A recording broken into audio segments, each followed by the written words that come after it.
How's it going, everyone? It's Sam. I just want to do a quick explainer video on what's happening here today because the NASDAQ is down a lot. Crypto is down too, and a lot of people think that this may be the next leg down. We're going to see that a lot on Twitter. We're going to see that a lot on YouTube, where the bears are saying, hey, I told you so, this is the next leg down. We're going back to new lows on crypto. We're going to fall down below where we had been before on the stock market. We're going to fall down to 3,000 on the S&P 500. We're right below 4,000, which actually was a pretty important level to break above. And a lot of people will be saying that we have some more red in our future. Now, I want to explain why we're falling down now, what the fear is, and then I'll give you some reasons why things are looking somewhat bullish. Now, to be clear, I do have cash on the sidelines. I think that makes a lot of sense to have some cash on the sidelines. I'm not all cash by any means, but I do have a substantial amount where if we continue to fall further, I want to take advantage of that. As we fall down, I'm actually happy about that because I don't need to sell my assets anytime soon. Dividend stocks are paying higher yields. I'm being able to buy more and more with my dollar going into cryptocurrencies if we fall down, and growth stocks in general are better values as well. So I'm actually excited as we fall down, but let's talk about some of this here in a second. I do want to say moomoo is giving 17 free stocks when you deposit some money on their platform. So if you sign up and deposit any amount, you get 7 free stocks. And I believe if you deposit $1,000 or $100, you get the other 10 free stocks. So definitely check out that link underneath the video. They just upped it even more, so you get even more free stocks. There's also a link down there to M1 Finance. That is the largest account that I have, or that's where my largest account is. So if you want to check that out underneath the video, I do think it's really good for more longer term traders that aren't looking at options. And if you deposit a couple $1,000s, actually I believe it's $5,000 on the platform, we can both get $100. I realize that's a large amount though, and a lot of people don't have that, but you can still try out the platform with the link underneath the video. So why is the market down right now? Well, we've got some news last week about inflation, and it seems like inflation is stickier than expected, or we just had a bad month coming from the PPI and coming from PCE and CPI. All of it seems to be worse than we were expecting. So some people are worried that it's going to continue to rise, or it's going to start rising, or just slow down so that it takes much longer to go down. And sometimes it takes the market a few days to really go through all the information and make some changes to portfolios based on what just came out. So I think that is kind of what the market's doing a little bit here today, pricing in some of the bad or subpar inflation data from last week and the week before. Now, yields are also up. We have the 10-year Treasury moving up to about 3.9%, even a little bit more than that today. And that gives investors more and more reason to pull out of growth stocks and to put into yields because it is less risky, obviously, to put your money into a treasury yield. And as the rates continue to go up, obviously, there's a higher risk-free rate of return. Also, Home Depot and Walmart gave subpar guidance. Now, some of this stuff I talked about in my video earlier today, but this is a more condensed form of video that explains this. Plus, in that video earlier today, I talked about some other things in crypto. So I'll put that on the end screen if you want to see that. But Home Depot and Walmart gave subpar guidance, saying basically they're not going to be able to earn what analysts were expecting. Now, Walmart actually had a really good last quarter, but the fact is that people are worried about, and investors specifically are worried about these companies not being able to earn as much as expected.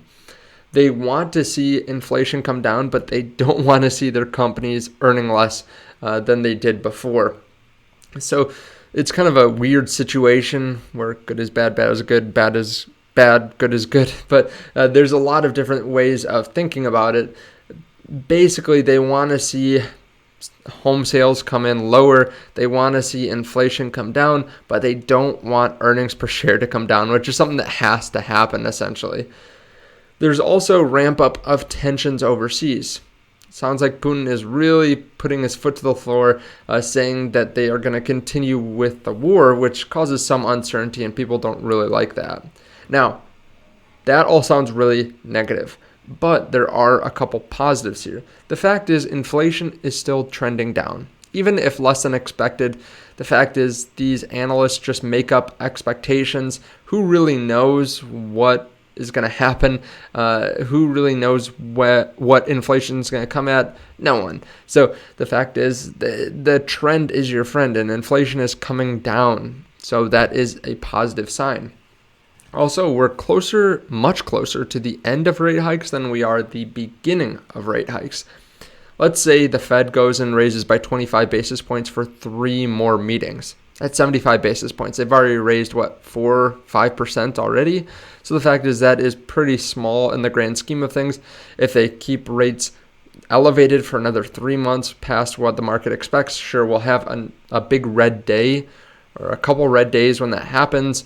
But over the long term, a couple years from now, none of this will really matter to the market, in my opinion. What's really going to matter is what the companies you're investing in do. Are they going to grow? Are they growing market share? Are they going to have solid bottom lines and margins? That's what I think you really should be focusing on. And same thing with cryptos, right? In a few years, I don't think it's really going to matter how high the Fed kept rates for 2023. A couple years from now, it won't matter. Now, one other big thing that is on the positive side for crypto is the fact that we are 70% of the way to the next Bitcoin halving. So this is typically when the market starts to tick back up. Now, of course, we could see some more turbulence. Maybe we touch down to a new low or something like that. That's worst case scenario in terms of price action.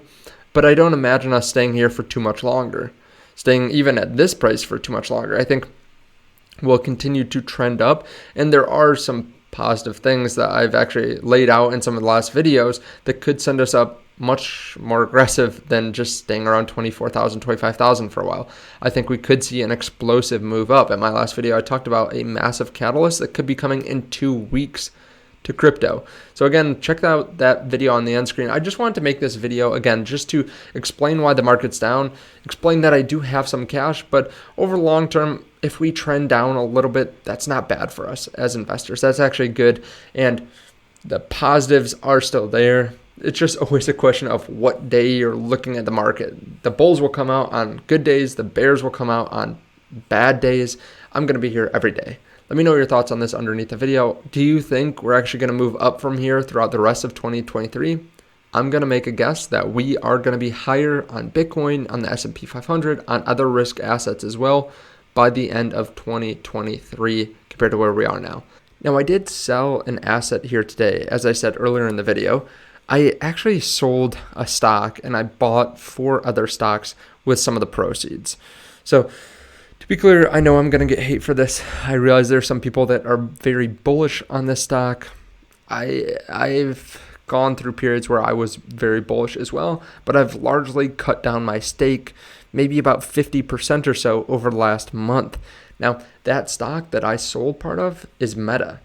I'm not going to break down some of the financials here, but I talk about it in my Patreon a lot. But I will tell you kind of my thought process.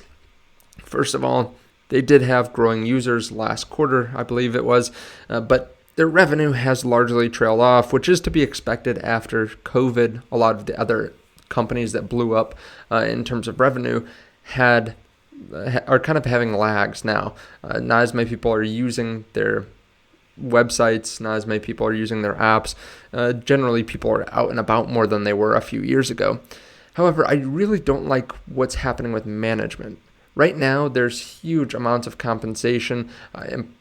We're talking about specific to stock-based compensation, to the point where the amount of cash flow is really cut into if you account for new shares they're given to company employees. Now, that's just one way of looking at this. Basically, you can take out the amount of stock-based compensation from the free cash flows to give you some idea of what the compensation would actually be if it was, or what the cash flows would be if it was in terms of just cash, if they had to pay cash for employees instead of stock-based compensation. This basically cuts out half of their cash flow. They're also reinvesting so much into their platforms, into the metaverse, reality labs, and I don't really see anything from Facebook improving. I just don't see it. I can understand that they are selling at a pretty low price to earnings ratio, but that's because they've diluted pretty much, or they're pretty much in every single market, it seems like, in the world. Now, of course, I'm exaggerating a little bit. They're maybe in 25% of people's phones, or they're hitting 25% of the global market when you consider they have 2 billion people or something that use Facebook, and there are 8 billion people in the world. The fact is they have reached a large part of the market, so their growth is going to be pretty slow. They're looking for another S-curve, but they're spending so much money, they're not really rewarding shareholders as much.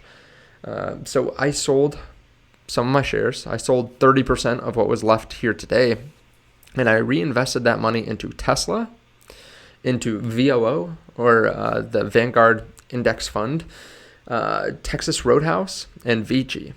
Vici and Texas Roadhouse, I think, are really well positioned to continue to grow pretty steadily. They're much less risky businesses. One's a REIT, or real estate investment trust. One is just a steak company, a steak restaurant. But when you look at their return on capital employed, when you look at their dividends that they're able to pay, when you look at their steady growth, it's quite impressive. So I reinvested the money equally between those 4 companies and index funds. VOO I invested in because it is just so steady. It pays a nice dividend. It's less risky than individual stocks, and I continue to try to buy more of it. Then Tesla, I think, has such a bright future, and I've talked about it so many times on the channel. I don't know if I really need to go much more into it because I am very bullish on Tesla and the opportunity in front of them. They have so many big growth paths and S-curves that they can start moving up very soon. So I am dollar cost averaging just a little bit into that one as well. Now, I did do a normal dollar cost average here today as well, but I won't get into that too much. If you want to know what I bought there, you can join the Patreon underneath the video. I explain every day that I buy something, what I'm buying, and sometimes why I'm buying it as well, because I have given my thesis on a lot of these different companies on the Patreon already. But let me know your thoughts on this underneath the video. Again, you can check out moomoo if you want 17 free stocks. Definitely check that out underneath the video, and I'll see you in the next one. Bye.